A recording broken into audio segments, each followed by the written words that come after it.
Entre os lugares para onde você tem vontade de viajar, já pensou em conhecer a Coreia do Norte? Uma nação extremamente polêmica e misteriosa, totalmente diferente do que conhecemos devido ao regime ditatorial. Para você ter uma ideia, o acesso à internet como usamos é possível apenas para poucas pessoas da elite. Turistas e o restante do país têm acesso a uma rede monitorada pelo governo. Meu nome é Ivan Lima e por aqui você confere outras coisas que não se pode fazer na Coreia do Norte. Que tal começarmos pela religião? Enquanto a Coreia do Norte já teve integrantes de muitas outras religiões, como budismo, islamismo e até mesmo o cristianismo, sendo dita como a Jerusalém do Oriente, hoje o país possui uma ideologia oficial chamada Juche. Aqueles que forem flagrados adorando outro Deus, orando publicamente conforme outras doutrinas, ou até mesmo se forem pegos portando uma Bíblia, podem ser detidos, presos, expulsos do Estado ou enviados para campos de trabalhos forçados. Como não é permitida a construção de templos religiosos, adeptos de outras crenças se reúnem em segredo em suas casas. Quem ouve isso pensa que a Constituição é totalmente rígida, mas veja só. Lá é dito que é permitida a liberdade religiosa. O Juche, por outro lado, foi idealizado por Kim Il-sung a partir do marxismo e foi aprimorado com o passar dos anos. Podemos dizer que é uma ideologia centrada na própria pessoa, em que as massas são responsáveis pelos seus destinos e pelo progresso da sociedade. Outro ponto que é importante destacar é que existem várias restrições a dispositivos modernos e de alta tecnologia feitos no Ocidente, como os itens da Apple, por exemplo. Entretanto, as elites do país possuem algumas exceções nesse quesito. O próprio líder norte-coreano Kim Jong-un já foi fotografado sentado em uma mesa ao lado do que parecia ser um iMac. Só que não permitir a venda de grandes marcas americanas não quer dizer que a Coreia do Norte não possua computadores ou celulares. Há poucos anos, o regime teria desenvolvido seus próprios tablets e computadores com um design semelhantes aos ocidentais. Além disso, o próprio sistema operacional Red Star OS possui muitas semelhanças com o sistema dos computadores Apple. Após os primeiros testes nucleares do país, as Nações Unidas adotaram severas sanções à Coreia do Norte. Desde 2006, não é permitida a compra de armas, a importação de carvão não é autorizada e a nação não pode adquirir produtos de luxo do exterior, como carros. Mas como explicar a Mercedes e o Rolls-Royce que já foram vistos sendo utilizados por Kim Jong-un? De acordo com uma investigação do New York Times, alguns carros partem da Holanda direto para a China. Em seguida, eles são levados até Osaka, no Japão, onde ocorre uma transferência de navio para que os produtos sejam levados até Busan, na Coreia do Sul. Seria nesse momento que uma espécie de rede clandestina levaria os carros até Pyongyang, a capital da Coreia do Norte. Estima-se que mais de 800 veículos de luxo já tenham ido para o país. Parece que até mesmo o corte de cabelo possui algumas limitações por lá. Na internet circulam fotos de guias para homens e mulheres, presentes em cabeleireiros, com cerca de 18 tipos de cortes para mulheres e 15 para homens. Se você der uma boa olhada, é curioso notar que nenhuma das opções masculinas se parece com o corte de Kim Jong-un. Em contrapartida, algumas pessoas chegaram a falar que os banners servem mais como um exemplo para os clientes e não como opções obrigatórias.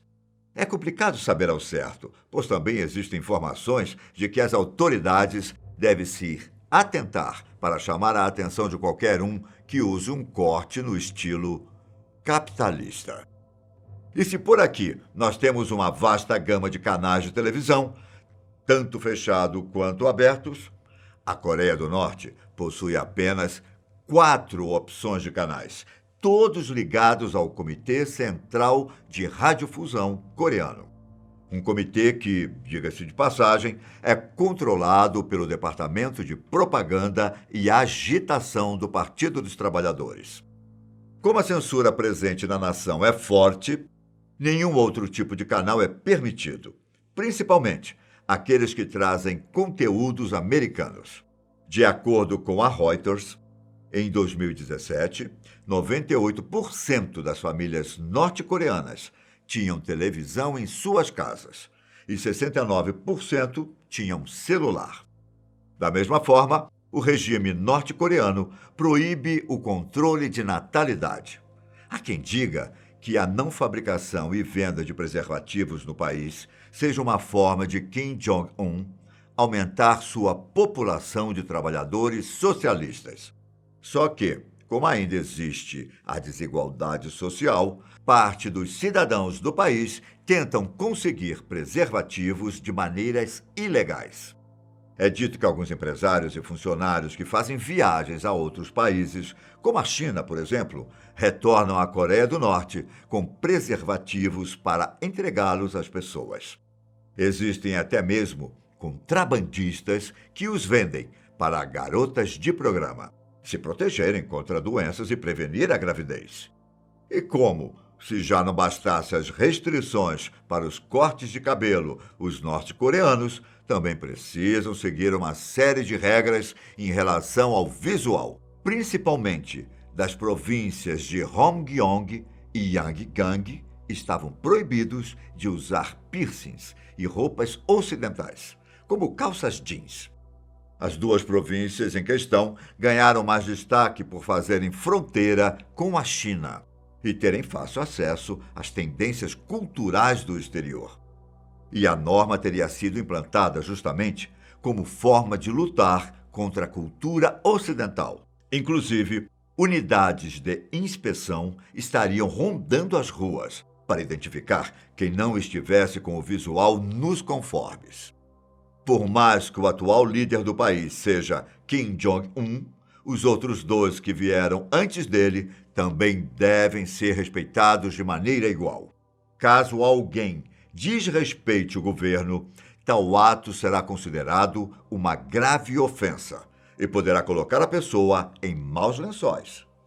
Por exemplo, é preciso fazer uma reverência a cada monumento que remeta aos líderes. Em alguns casos, é até exigido que sejam deixadas flores no local. Já demonstrar felicidade no aniversário de morte de Kim Il-sung é estritamente proibido, visto que é um dia de luto. Caso uma pessoa seja flagrada em algum ato desrespeitoso ou falando mal do governo, as autoridades podem aplicar severas punições. Entre elas está a punição que atinge 3 gerações de uma família. Isto é, se uma pessoa cometer um crime, não apenas ela será castigada, mas também os filhos e netos serão condenados da mesma forma. Além dos norte-coreanos não poderem fazer ligações para o exterior, já que os cartões SIM impedem chamadas internacionais, ser dono de imóveis é proibido no país. Isso porque o governo é o dono dos direitos das propriedades e das terras, fazendo com que não seja possível vender ou comprar apartamentos e casas. Em contrapartida, no mercado ilegal, pessoas com muito dinheiro conseguem comprar apartamentos. E falando em dinheiro, não é permitido que os turistas utilizem os yons norte-coreanos, que são a moeda local. Em lojas voltadas apenas para estrangeiros, é possível pagar as mercadorias com a moeda sul-coreana, a moeda chinesa, em euro e, surpreendentemente, em dólares americanos. Em setembro de 2017, os Estados Unidos estabeleceram que os cidadãos do país não tinham mais permissão para viajar até a Coreia do Norte. Entretanto, de acordo com o Departamento de Estado americano, uma validação especial para o passaporte pode ser emitida se a viagem for de interesse nacional e a pessoa atender a outros requisitos, entre eles ser um jornalista com objetivos específicos ou estiver trabalhando em serviços e organizações humanitárias. Só que nem sempre foi assim. O projeto para a restrição teve início após a morte do estudante Otto Warmbier. Durante uma viagem de 5 dias na Coreia do Norte, Otto e outros turistas americanos passaram o Ano Novo em Pyongyang. E no dia 1º de janeiro de 2016, ele, supostamente, teria tentado roubar um pôster com propaganda política de um hotel. Ao que parece, a ideia era levá-lo para os Estados Unidos. Veja, lá na Coreia do Norte, é considerado um sério crime roubar ou danificar peças e materiais que remetam à imagem de um líder do país. E o cartaz roubado mencionava justamente Kim Jong-il, o pai de Kim Jong-un. Otto foi preso no aeroporto de Pyongyang quando estava prestes a pegar o voo. O jovem confessou o ato, foi julgado e condenado a 15 anos de trabalhos forçados. E após passar pouco mais de um ano preso, Otto foi libertado e retornou aos Estados Unidos. Contudo, ele chegou ao país em um tipo de estado vegetativo, sendo capaz de piscar os olhos e respirar sozinho, mas sem sinais de consciência. Enquanto o governo norte-coreano afirmou que o jovem teve botulismo, os médicos americanos não acharam sinais da doença. A partir da aparência de Otto, os pais dele falaram que o filho foi sistematicamente torturado e ferido pela Coreia do Norte. Em 19 de junho de 2017, Otto faleceu aos 22 anos de idade. Agora faz o seguinte, deixa aqui embaixo a sua opinião sobre tudo isso. E até a próxima. Tchau!